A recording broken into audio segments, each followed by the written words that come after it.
Before we begin our proceedings today, I'd like to acknowledge and pay my respects to the traditional owners of the land on which we meet, the Gadigal people of the Eora Nation.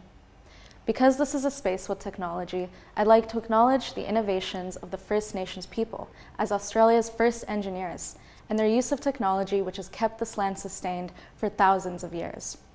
Some examples of these amazing innovations include the boomerang, which demonstrates one of the most complicated principles of aerodynamics, asymmetrical lift. The woomera, which demonstrates how leverage can be used to throw a spear with 3 times as much force as a person. Aboriginals engineered many different and highly sophisticated tools made of stone and natural glass, which are very similar to the tools that we use today in our makespace, such as chisels and saws, as well as many other implements like knives, axes, and spearheads. Hello and welcome to ThinkSpace. When you visit ThinkSpace, you'll meet Peer Learning Advisor, also known as PLAs. PLAs are postgraduate students at the University of Sydney who assist and support students and visitors to our ThinkSpace. We provide technical help in the use of our equipment. We also help to connect you as a student to other library and university services. One of the biggest hurdles to experimentation is the complexity as well as the cost to use your equipment. So we as the library has made the decision to make the usage of all our equipment free. Let's take a look at what technology we have in this space. Click the X at the top right-hand corner to continue to the next information bubble to discover more. On this table, we have 2 3D printers. This is a lolspot printer. 3D printing is a computer-driven process of additive manufacturing.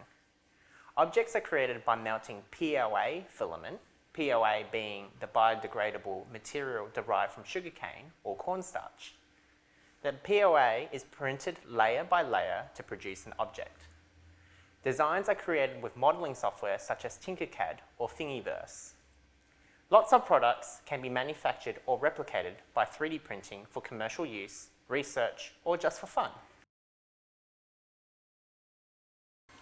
On this side of the table, we have a vinyl cutter. A vinyl cutter is a type of computer-controlled machine. Just like a printer controls a nozzle, this computer controls the movements of a very sharp blade to cut out shapes and letters onto this thin sheet of vinyl.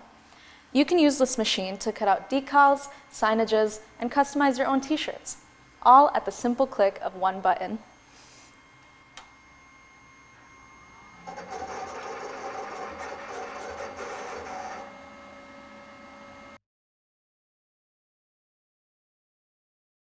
At this end of the table, we have Carvey. This is actually a tabletop computer numerical control router, which is also a form of 3D printing. The difference is that this is a negative manufacturing process where the object is created by taking away material, as you can see over here. So this is one of the examples of an object that you can do with this machine. You can carve wood, plastic, foam, or circuitry design projects. This machine also uses a computer software called EZO to model the design and control of the router.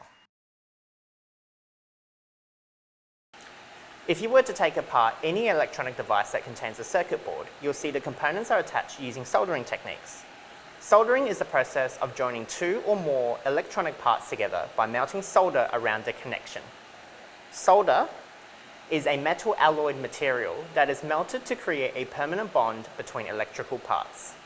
The uses of soldering stations are almost endless. It can be used to craft a variety of electrical and electronic components, from small computing devices to robots, and dedicated circuit boards to light and sound generators.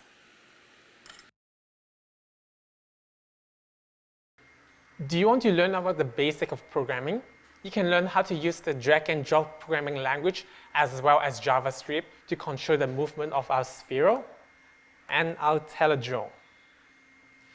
Coding might seem difficult at first, but using the tools we have here in our ThinkSpace, we can help you to get started on your journey.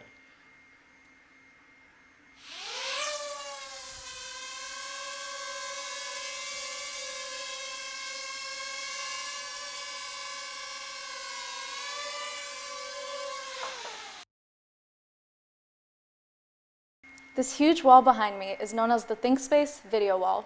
It can be used for visual exhibitions, data visualization, interactive displays, presentations, promotions, and multimedia displays. If you want to book this for a large group presentation or a workshop, all you have to do is simply email the email listed above, and we'll be happy to accommodate you. Our studio is the simplest way to record a professional-looking video of your presentation or assignment, video blog, or public speaking practice. The studio is soundproofed and fitted with a large background display, which is height adjustable for accessibility.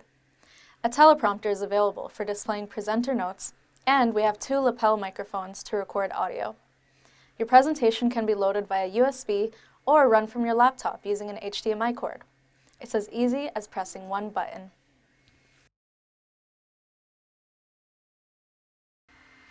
At first, this may seem just like your average computers, but these aren't just any computer. This is the Design Hub. These 4 PCs here has the entire Adobe Design Suite available to you for free. No subscription whatsoever. Programs like Photoshop, Premiere, Illustrator, Dreamweaver, Anime, InDesign, Lightroom, and more. We also have Wacom tablets to use. Hey, what are you doing? Oh, hey! I've just finished recording a video presentation in the ThinkSpace one-button recording studio over there, and I'm just using Adobe Premiere Pro to edit it.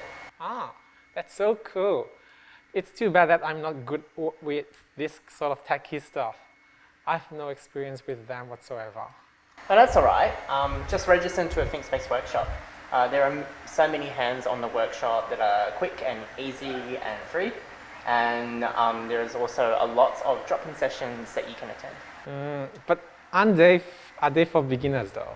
Oh, absolutely. They teach you from the basics to a little bit more advanced if you need so. Cool. Virtual reality is a computer-generated environment that gives you a near-real experience, just like this virtual tour of ThinkSpace. This device that Jesse has on right now is called an Oculus Rift. It uses your senses of sight, hearing, and touch to immerse you into a place, experience, or game so you feel like it's really happening around you. Jesse can't even tell that I'm here right now. Researchers and academics are using VR programs to create models to teach or have a better understanding of them. For example, plant cell structures for teaching the internal environment of a cell. You can use VR for architecture to give you a tour of a house that has been designed. Aged care specialists use VR to help clients with dementia. Students also use the VR to de-stress and play games, such as the VR escape room called Keep Talking and Nobody Explodes. You can also use virtual reality to view your 3D designs and have a look at virtual worlds. PLAs have fun events every month where you can come in and play Oculus Rift games with a group of people. It's a great way to meet new people and have fun. ThinkSpace also hosts a monthly meetup for the tech community group called OzBerry, encouraging collaboration and creative using open source hardware and software in our space. Interested in networking within the tech community? You can come and check out the link above us to learn more about these meetups.